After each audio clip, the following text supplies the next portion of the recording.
ሰላም ጤና ይስጥልን። የተወደዳችሁና የተከበራችሁ የቻናላችን ተከታታዮች የሐምሌ 11 2018 እጅግ ወሳኝና አነጋጋሪ የሆነ መረጃን ነው ይዤላችሁ የቀረብኩት።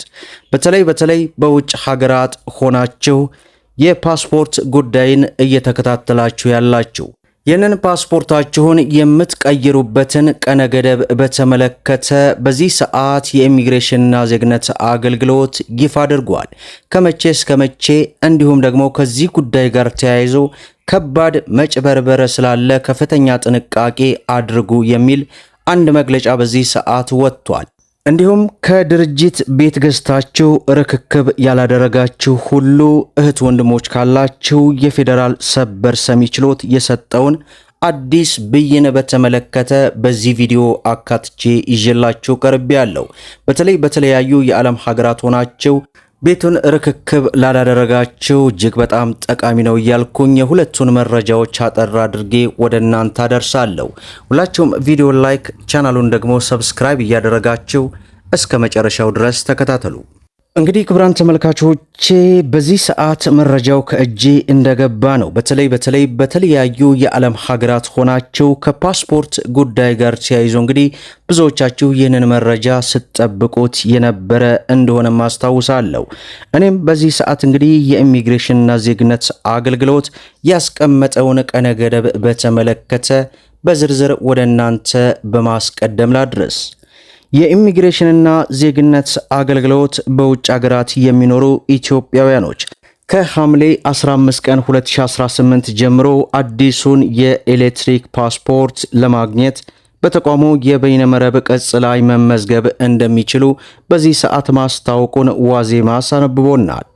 አዲሱን የኤሌክትሮኒክስ ፓስፖርት አገልግሎት በውጭ ሀገራት በሚገኙ የኢትዮጵያ ኤምባሲዎችና ቆንስላ ጽሕፈት ቤቶች በኩል ተደራሽ ለማድረግ እየሰራ መሆኑን የጠቆሰው ተቋሙ በውጭ የሚኖሩ ዜጎች ከሐምሌ 15 ቀን በኋላ የፓስፖርት ማመልከቻ ምዝገባዎችን በአዲሱ የተቋሙ የበይነመረብ ቅጽ ላይ ብቻ እንዲሞሉም አሳስቧል።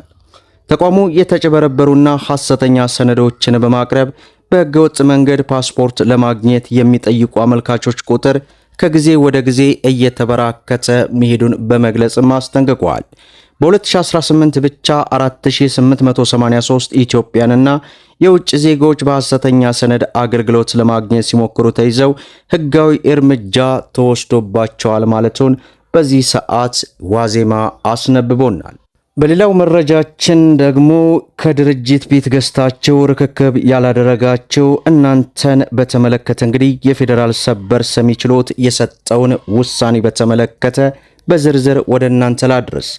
የፌዴራል ጠቅላይ ፍርድ ቤት ሰበር ሰሚ ችሎት በቀን 8/11/2018 በዋለው ችሎት ፍሊንቲስቶስ ኢንጂነሪንግ ወይንም በአሁኑ ስያሜው ፍሊንቲስቶስ አክሲዮ ማህበር ከድርጅቱ ቤት ገዝተው ግንባታ ርክክብ ባለማግኘታቸው ምክንያት ክስ የመሰረቱ 212 ደንበኞችን በተመለከተ ከዚህ ቀደም በግልግል ዳኝነት ጉባኤ የተሰጠ ውሳኔ አጽድቋል።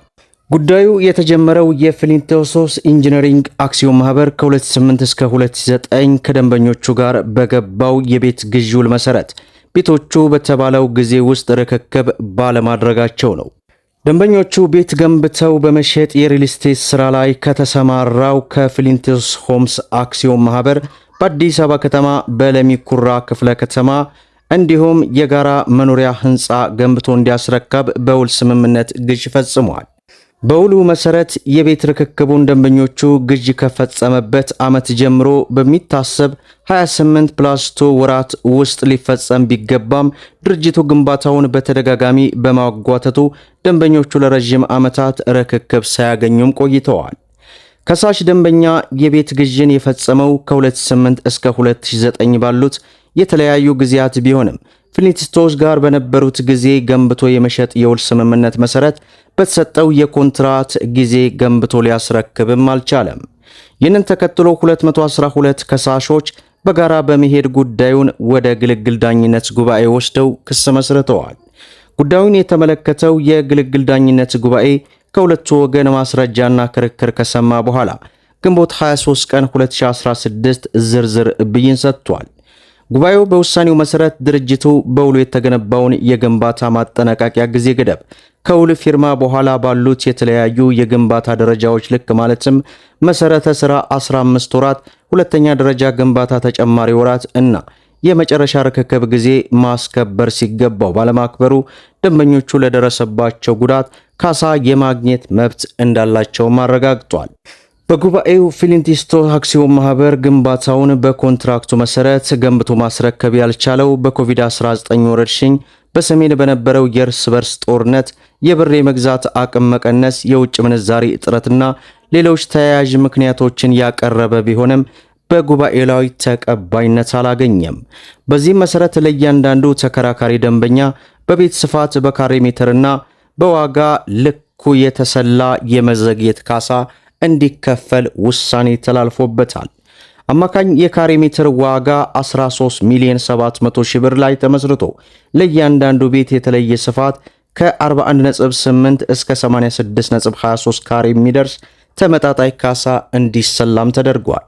በአጠቃላይ ለ212ቱ ከሳሾች ሲደመር 282 ሚሊዮን 780 ሺህ ብር የሚቆጠር ካሳ ተከሳሽ ድርጅቱ እንዲከፍል እንዲሁም ተጨማሪ ወለድና ተያያዥ ወጪዎችን በሕግ አግባብ እንዲተካ ጉባኤው ወስኗል። ውሳኔው እያንዳንዱ ከሳሽም በስም በቤት ቁጥር እየተለየ በተናጠል በተሰላ የገንዘብ መጠን የሚመጣው መሰረተ ክፍያው እንዲፈጸምም አዟል።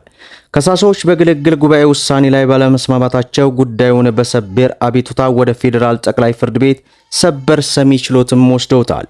ቤቶቹን የገዙ ግለሰቦች ጉዳዩን ወደ ሰበር ሰሚ ችሎት የወሰዱ ድርጅቱ አሁን ያለው የገበያ ዋጋ መሰረት ያደረገ የካሳ ክፍያ እንዲፈጸም የሚል ጭብጥ ያላቸው መሆኑንም ተከትሎ ነው።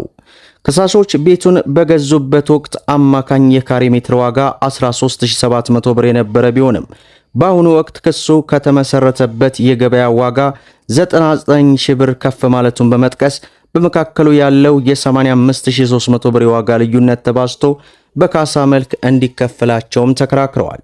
በሌላ በኩል ተከሳሾቹ ድርጅቱ ቤቱን አጠናቆ ለማስረከብ በውል ማሻሻያ በካሬ ሜትር 24500 ብር ጭማሪ እንዲደረግ ያቀረበውን ጥያቄ ሌሎች ገዢዎች ተቀብለው ቤታቸውን እየተረከቡ ባለበት ሁኔታ ከሳሾች ይህንን አማራጭ ባለመቀበላቸው የደረሰባቸው ጉዳት ሊሰላ የሚገባው በቀረበው 24500 ብር የካሬ ሜትር ዋጋ በሚሰላ ልዩነት መሰረት ነው በሚል ሰበር ሰሚ ችሎት ሲከራከርም ተቆይቷል። በዚህም መሰረት ከሳሾች የከፈሉት ዋጋ ገንዘብ ከወለድ ጋር እንዲመለስላቸውና በዚህ ዋጋ ልዩነት 24500 ብር አማካኝ የካሬ ሜትር ዋጋ ደግሞ 13700 ብር በካሬ ተባዝቶ ካሳ እንዲከፈላቸው ሰበር ሰሚ ችሎት ውሳኔውን ሰጥቷል። በውሳኔው መሰረትም እንግዲህ የድርጅት ለደንበኞቹ አስረክባቸዋለሁ ባለበትና ባለማስረከቡ ምክንያት ለ103 ከሳሾች በአጠቃላይ 224 ሚሊዮን 430 ሺህ ብር ዋስትና ገንዘብ የሚከፋል ይሆናል ማለቱን ቲክቫህ ኢትዮጵያ አስነብቦናል። መደመጥ ያለባቸው ወሳኝ የሆኑ መረጃዎችን ይመስላሉ። ቪዲዮውን ላይክ ሸር አድርጉት። እስከ ፍጻሜው ድረስ አብራችሁን ስለቆያችሁ ልባዊ ምስጋናችን እየሰጠን በሌላ ቪዲዮ እስከምንገናኝ ወሰላሙ አለይኩም ወራህመቱላህ።